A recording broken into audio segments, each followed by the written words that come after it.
o Facundo Torres recebeu uma proposta do Austin, lá dos Estados Unidos, né? Joga a MLS, manifestou interesse no atacante uruguaio.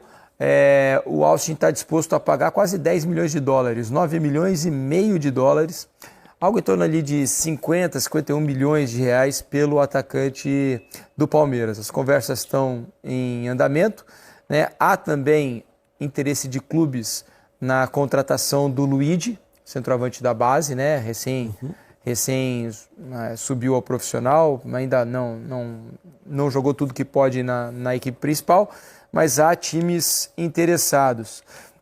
Então o Palmeiras faz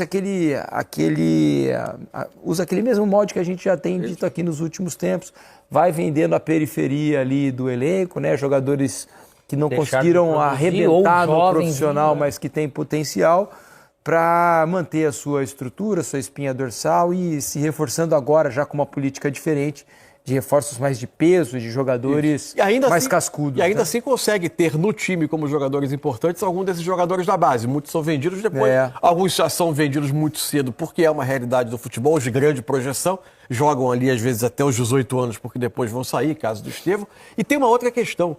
A base também, quando você começa a colocar muito no mercado, em grandes clubes, jogadores da sua base, vira também uma grife. Em evidência. E aí você valoriza quase todos os seus jogadores, né? Ainda que não sejam jogadores com a projeção de chegarem ao primeiro nível, a elite da elite, mas jogadores que podem disputar campeonatos importantes. E tem uma outra detalhe, no caso do Luigi, né, Mansur? Quando o clube vai investigar, porque os clubes investigam a vida do menino, vão ver que ele está no Palmeiras desde o Sub-11. Pô, se o menino passou por todas as categorias de base do Palmeiras, tão boa, ele é bom. Não foi dispensado até chegar ao profissional, é porque o Palmeiras enxergou qualidade nele. E se o Palmeiras, que hoje é uma referência de formação de jogadores, viu qualidade no menino, então os clubes começam a se movimentar para, esse menino chegou no profissional, deve ser bom. Se vem do Palmeiras e chegou no profissional, deve ser bom. E esse é um ponto, acho que super importante, até para o João Paulo estar seguindo ali no departamento de formação do Palmeiras. Porque se chega, vamos dizer, e muda a mentalidade, tem ali os jogadores, mas eu deixo de usar muito, de repente o cara ele fala, poxa vida, parece que fugiu um pouco daquilo que a gente programou, que a gente viveu, que ajudou a mudar a cara do clube. Só que o Palmeiras ele segue exercendo isso, ele segue mantendo isso como regra. Então isso acaba sendo importante, lógico, pela qualidade dos atletas, né? Que tem condição de estar nesse time hoje, que ele consegue investir muito mais dinheiro para poder contratar jogadores prontos. E assim esse ciclo, né? Esse fluxo, vamos dizer, de caixa que o Palmeiras hoje ele tem. Ele não precisa deixar jogador ali parado, igual o Facundo hoje, esperando ele render, não. Ele coloca para andar, né, cara? Ele consegue ter essa rotatividade. Facundo, você já tem a certeza de que o Facundo é um jogador dispensável, um jogador que eu não acho, dá para se colocar para vender? Nem é um valor gigante, é menos do que o Palmeiras pagou por ele, né? O Palmeiras pagou um pouco mais, 12 milhões 70 milhões de reais, mais ou menos. Eu tenho a minha, assim, de tudo que eu vi do Facundo, antes, quando ele foi anunciado, a gente foi ver jogos, me parece que ele tem mais futebol do que aconteceu no Palmeiras até agora. E ainda não é uma decepção absoluta, ele fez bons jogos. Fez bons jogos.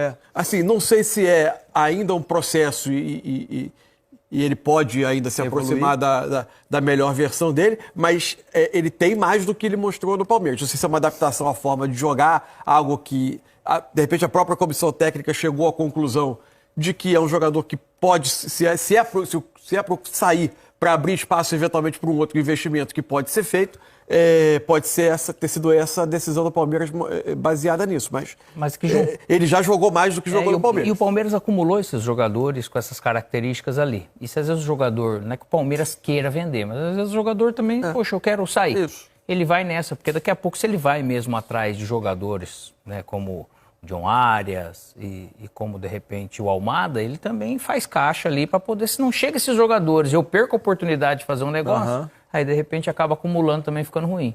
É isso. Vamos dar uma olhada, que a gente tem um bom jogo no Campeonato Paulista nesse final de semana, né? Tem Palmeiras e Mirassol, dois times da Série A se enfrentando, né? A gente tem aí a provável escalação do Palmeiras para esse jogo, que é amanhã já.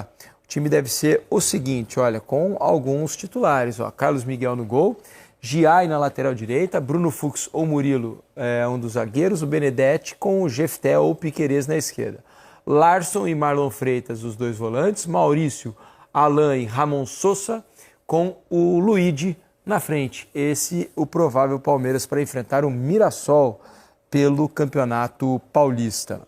Segue em busca de reforços para o meio-campo. A apuração da TV Gazeta é de que o clube deve insistir em Arias neste momento. A gente sabe que tanto o Arias quanto o Almada são aí focos do Palmeiras nesse mercado da bola, mas neste momento é um ou outro, não os dois. Essa é a apuração da TV Gazeta, tá certo? E nesse momento, então, seria John Arias o foco do Palmeiras para gastar o dinheiro aí nessa janela de transferências.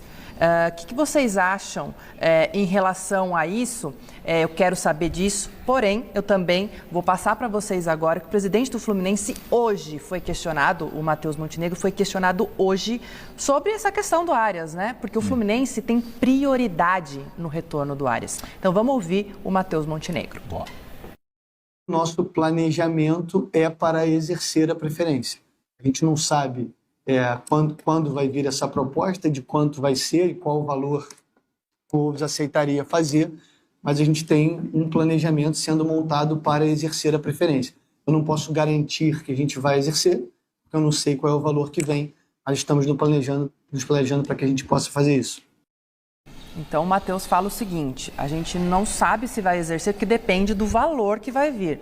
E a apuração da TV Gazeta é justamente essa, o Palmeiras pretende fazer uma proposta que o Fluminense não vai cobrir, portanto o Palmeiras vai com tudo para cima do Arias neste momento. A proposta, segundo a informação que nós temos, é de 22 milhões de euros.